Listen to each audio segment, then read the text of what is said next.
Albert Camus died in a car crash in 1960 at the age of 47.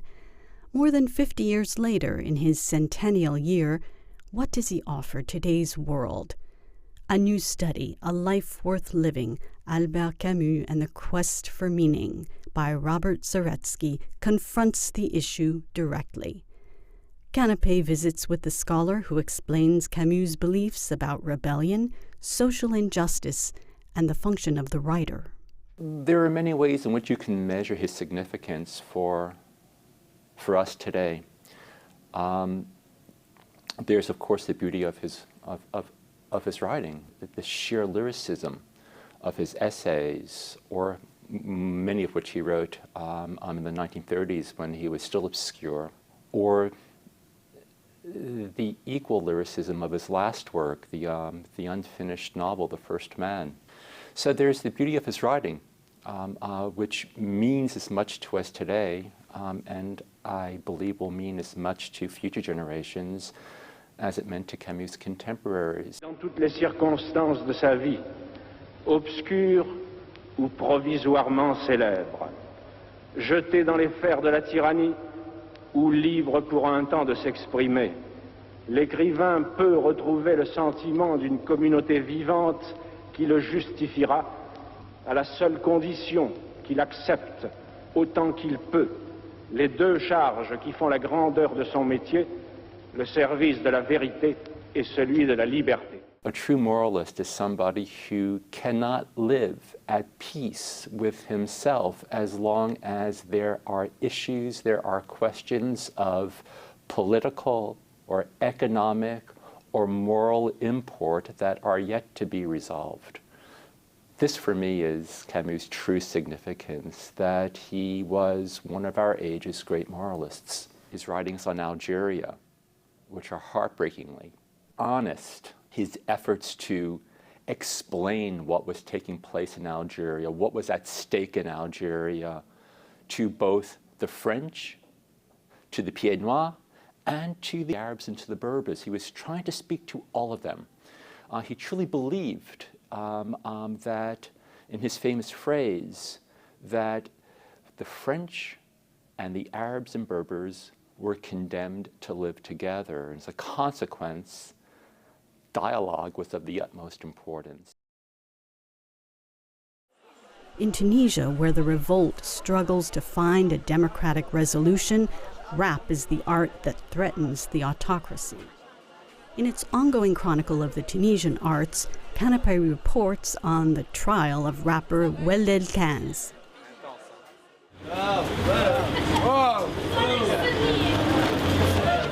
C'est Bebzira, elle fait partie de la Médina, de la Tunisie, tu vois. Ouais. Elle est au centre-ville, elle est à côté, tu vois. Et bon, elle reste toujours mon quartier, tu vois. Ouais. C'est ça mes origines. En fait, j'ai deux quartiers, moi. J'ai ici et c'était Zohor, et les deux quartiers sont chauds. Ouais. Mais tranquille, frère. C'est le Haller, notre quartier. Bonjour, monsieur. C'est le coiffeur de notre quartier. Le Mal.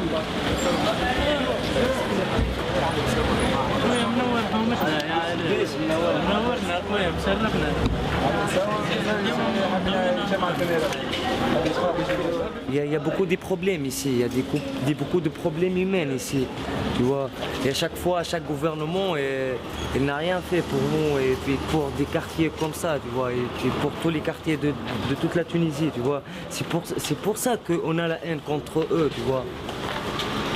Moi, personnellement, j'ai la haine contre le pouvoir et contre les contre-pouvoirs, tu vois. Les deux, pour moi, sont des cons. Ils sont des chiens, tu vois, parce que chaque personne, il pense que pour lui et pour son entourage, tu vois. Il ne pense pas pour toute la Tunisie. C'est ça le problème.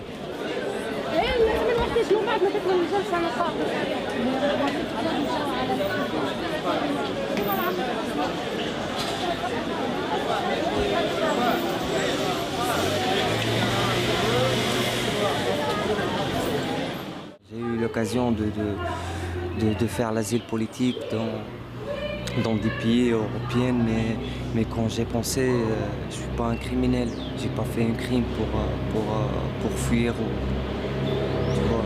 ma place ici, entre mes frères, entre ma famille, entre mon public, entre tous les Tunisiens, tu vois. Même si le prix est cher, mais bon, c'est ça. C'est notre vie, c'est la jeunesse tunisienne, qu'elle est en chute. C'est notre liberté d'expression qu'elle est en chute. Même s'il n'y a pas au-delà de 15, il est au prison. Il y a des milliers comme au-delà de 15, des jeunes qui veulent prendre son liberté avec n'importe quelle manière. C'est la chanson fameuse de Camus. Ouais.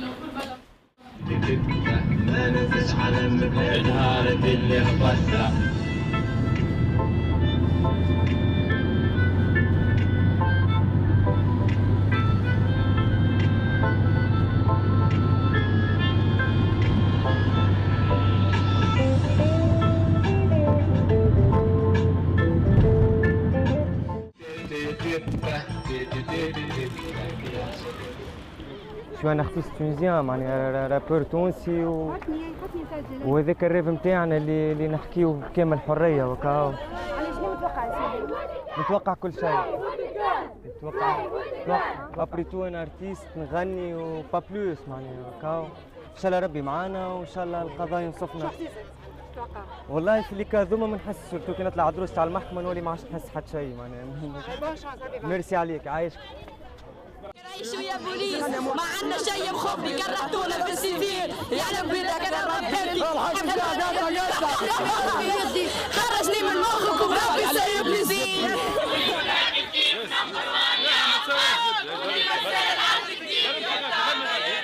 بتبيعوا دوروا في جيبي ما خداش الهم بتبيعوا صبري كبري ما عندنا شي مخي خاف بتبيعوا راسي صبري كبري عصري الشعب يوم أراد الحياة فلا بد أن يستجيب القدر ولا بد للغيب أن ينكسر ولا بد للغيب أن ينكسر حماة الحماة يا حماة الحماة هلموا هلموا لمجد الزمن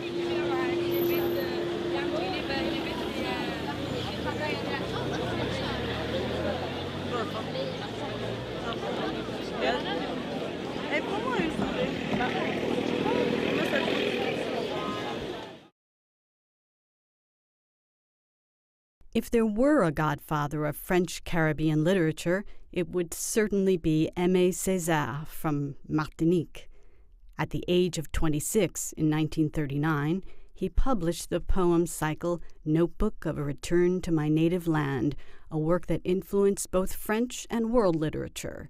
An active politician, he was also a voice for liberation from colonialism. Canapé revisits its homage to him in 2008 at his death, and visits a centennial celebration in 2013. Si vous le voulez bien, je vais vous dire comment j'ai rencontré Césaire. Mais d'abord, je dois dire que je vous rencontre, vous, dans le bureau de Césaire. C'est son bureau. On est chez Césaire.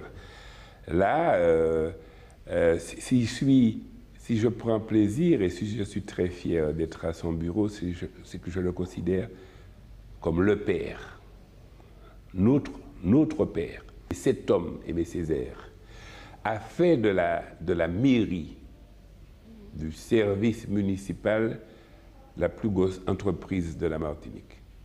Il a tenté de mettre un pain dans chaque famille. Dans chaque famille. Donc voilà ma meilleure rencontre avec Césaire avant de rencontrer ses livres, avant de rencontrer ses écrits. J'avais déjà rencontré ses écrits, pas sur un livre, mais dans sa pratique, dans sa démarche de tous les jours. Ce que cet homme véhiculait en lui, cette espèce de bonté. Et le courage de cet homme à cette époque. Parler de Césaire maintenant peut nous laisser croire que c'était facile avant. Quand Césaire il y a un discours sur le colonialisme, et il dit, si je peux lire, Une civilisation qui s'avère incapable de résoudre les problèmes que suscite son fonctionnement est une civilisation décadente. Une civilisation qui choisit de fermer les yeux à ses problèmes les plus cruciaux est une civilisation atteinte. Une civilisation qui ruse avec ses principes est une civilisation moribonde.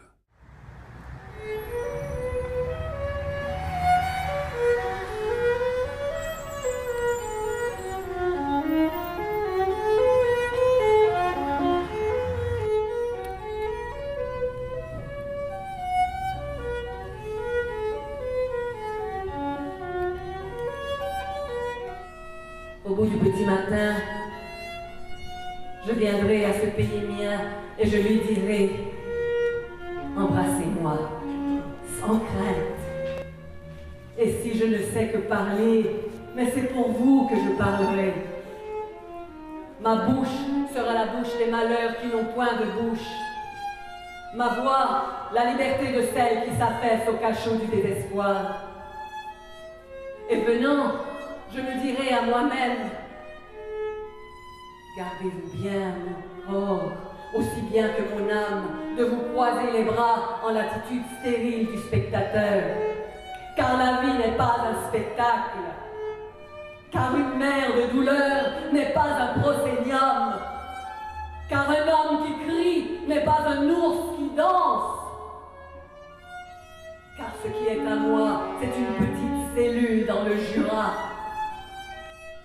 Ce qui est à moi, c'est un homme emprisonné de blanc.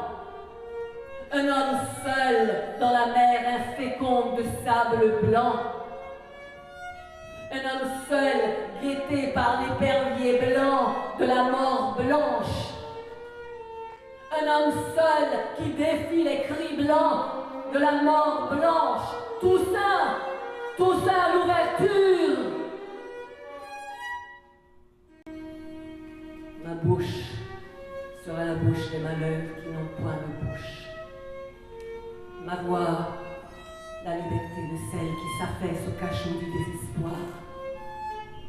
Et ma voix prononcera que l'Europe nous a pendant des siècles gavés de mensonges et gonflés de pestilence, car aucune race ne possède le monopole de la beauté, de l'intelligence et de la force.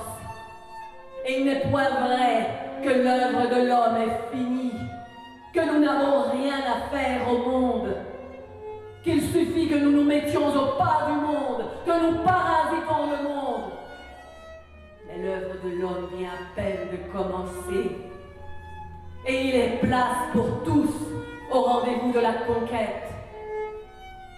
Et nous voilà maintenant, debout, mon pays et moi maintenant, ma main petite dans son poing énorme maintenant. Et nous savons maintenant qu'il nous reste à conquérir toute interdiction immobilisée aux quatre coins de sa ferveur.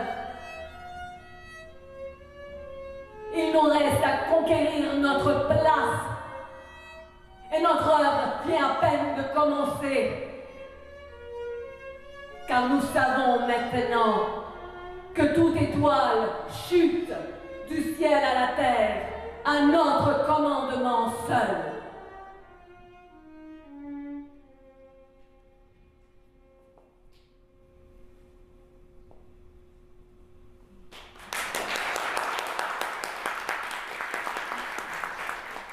November means thousands of runners come to New York for the marathon. But this year, a much smaller but no less dedicated group organized their own marathon, a nomadic reading of Swann's Way, the first volume of Marcel Proust's vast masterpiece, Remembrance of Things Past. First published in 1913, the book contains several of the most famous scenes in all of modern literature, among them the unexpected effects of dipping a cookie in a cup of tea. Outside the window, the balcony was gray. Suddenly, on its sullen stone, I did not see a less drab color, but I felt as if it were an effort toward a less drab color, the pulsation of a hesitant ray that struggled to release its light. A moment later, the balcony was as pale and luminous as a pond at dawn, and 1,000 reflections of its ironwork lattice had come to alight on it. A breath of wind dispersed them. The stone grew dark again, but as though tamed, they returned.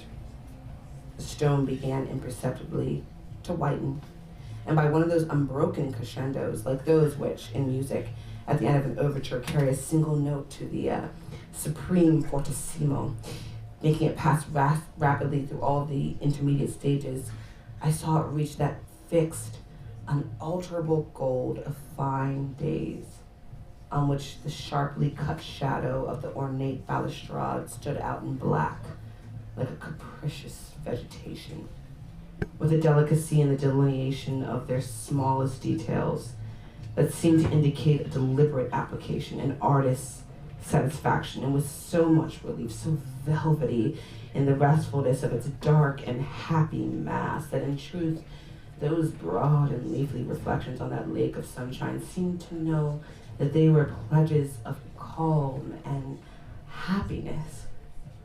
Brief, fading ivy climbing, fugitive flora, the most colorless, the most depressing to many minds of all that creep on walls or decorate windows, to me the dearest of them all, from the day when it appeared on our balcony like the very shadow of the presence of Gilbert, who was perhaps already in the Champs-Élysées.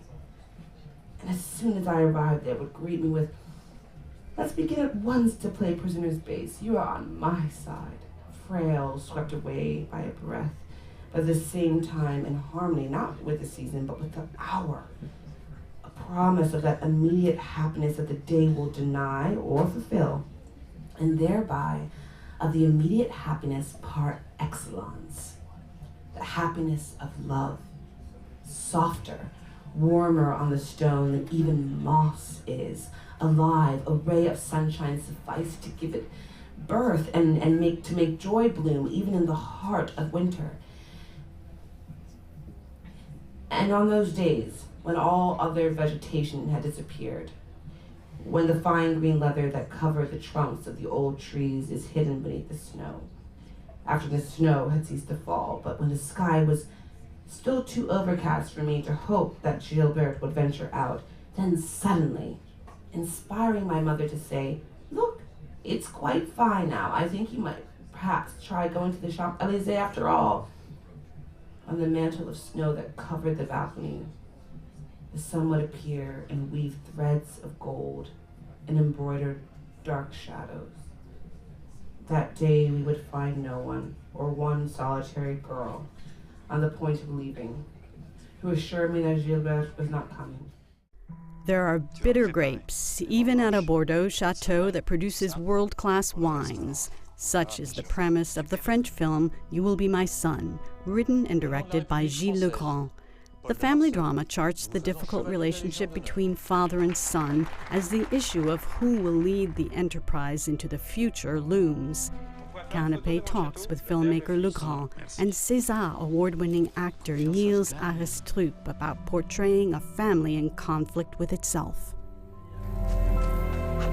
Tu peux compter sur moi. Toi? Oui, j'ai fait une école.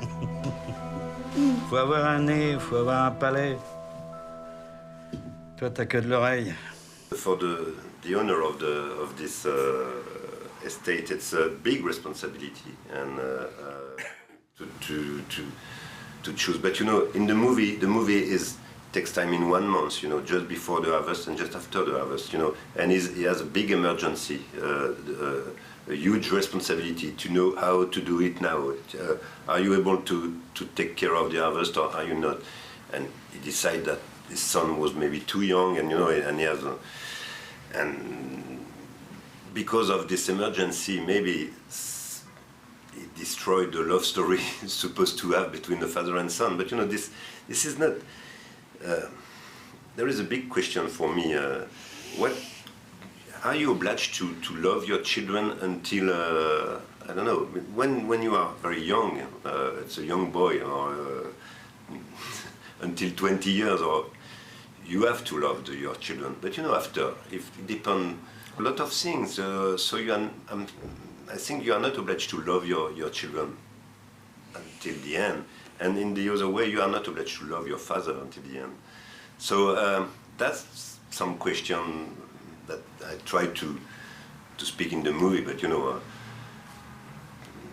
it's a movie first. It's a sort of entertainment who can make you thought a little, make you think a little.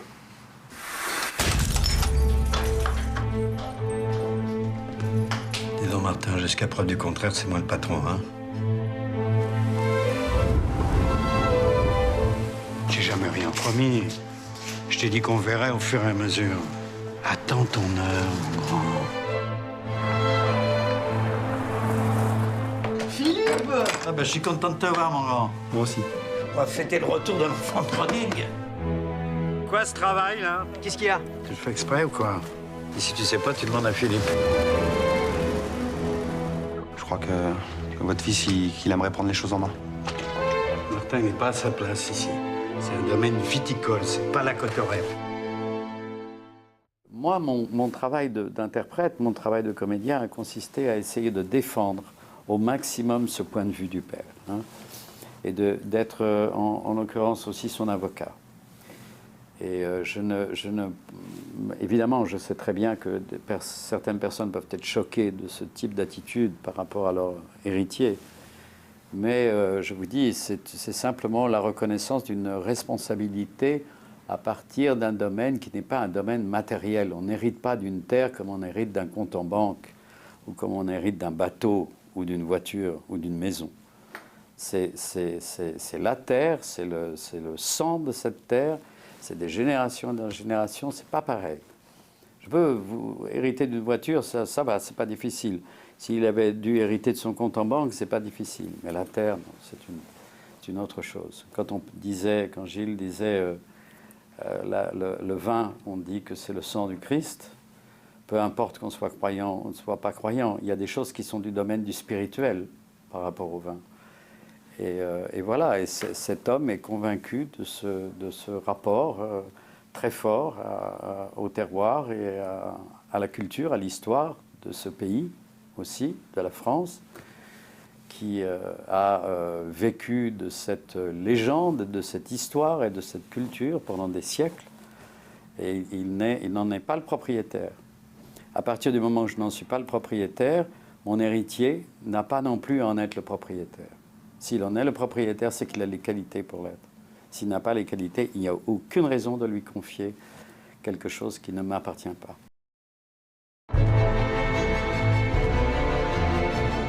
Merde, à la fin, tu dois lui parler. T'as pas l'impression que tu t'incrustes, là? Ta gueule! C'est pas parce que t'es bon à rien que tu dois empêcher les autres de travailler, quand même. Tu m'étouffes, tu m'asphyxies, tu mens, tu me méprises, tu m'humilies, tu passes ton temps à m'attendre. T'es le contraire d'un père.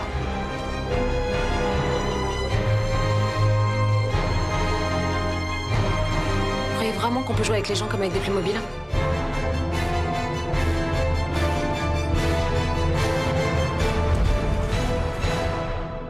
Martin est très attaché au domaine. Moi, je suis pas très attaché à Martin.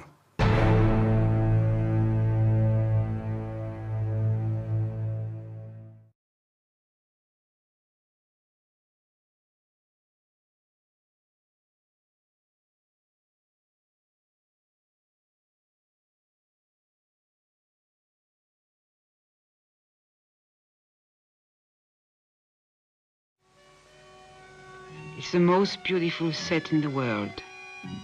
And against this set, 8 million Parisians act out a play or boo and hiss it. And after all, it's only they, the Parisians, who are able to tell us what makes Paris what it is in this lovely month of May.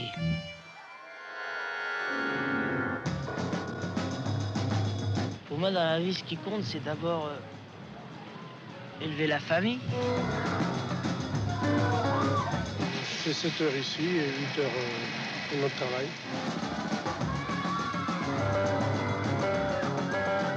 train de me faire engueuler par mon patron, puis me faire engueuler par ma femme. J'ai juste le trajet où je suis tranquille, maintenant je le fais en voiture maintenant. Alors ça va, j'ai même plus la tranquillité.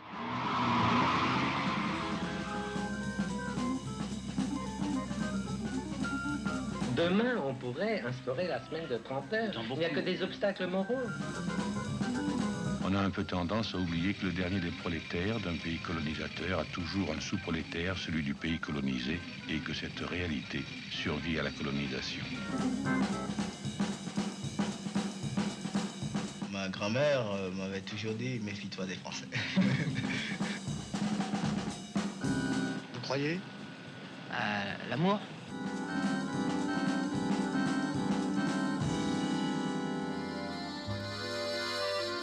Joli, mais c'était tous les jours fête. Il était né coiffé de muguet. Sur son cœur il portait la rosette, la légion du bonheur, joli, mais sur son cœur il portait la rosette.